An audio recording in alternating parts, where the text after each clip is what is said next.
backstage at Beach Break Live with Frankie and the Heartstrings. Is this the first time you've been to Beach Break Live? Yeah, we've been to Wales before. This is Wales, isn't it? It is, yeah. Yeah, first time we've been to Beach Break Live. Yeah. Yeah, because you were at Wakestock last year, were you? Yeah, we were. No one else was. I remember right. Okay, so I'm going to start with festival fashion. You guys have got a pretty unique look. How do you keep the quiff in shape at a festival? Is it hard to keep it under wraps? Not really. You just gotta, keep it dry. Make sure you take your umbrella with you everywhere. Essential. Your hair dry in the morning helps, and then just don't get too sweaty, or flops. That's a moral I live my life by.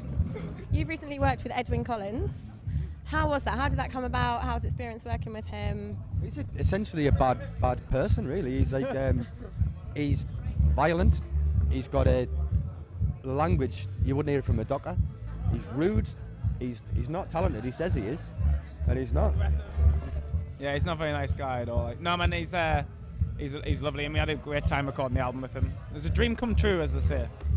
It was really good. Michael, how did you feel about the whole thing? Yeah, it was amazing. I think we were really into orange juice, and he sort of, I think, noticed that we'd mentioned orange juice in a few interviews, and he sort of listened to the band and got in touch, and sort of through mutual love we came together and spent about 6 weeks together, didn't we?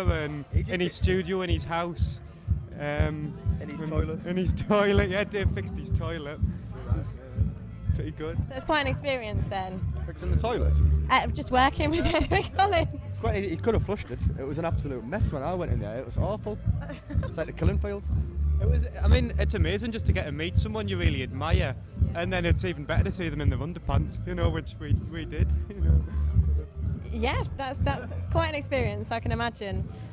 Record Store Day. Do you guys do a fanzine for Record Store Day? We did a fanzine for Record Store Day. Yeah, we're going to put another one out very soon as well. It's not like a novelty thing, because we did one when we first came around. We thought we want to invite people into our world a little bit, so our first release came with a fanzine. So we did one for Record Store Day, and we're going to do it. We're working on another one right now.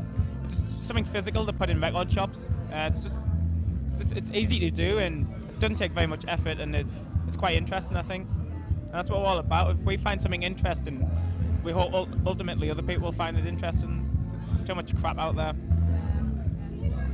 Okay, so bringing it back to festivals, you guys have got a pretty jam-packed summer, I imagine. You wouldn't believe it. It's one festival to another. For the length of the summer, we're going to Latvia, Sweden, Sunderland, Kendal, Isle of Wight. yeah, all of those places. Island. Yeah, we have got pretty packed summer. And I think we counted 26 festivals, didn't we, at the start? This is number 1 or 2. So it's fully festival season now. I love it though. It's great. I love it.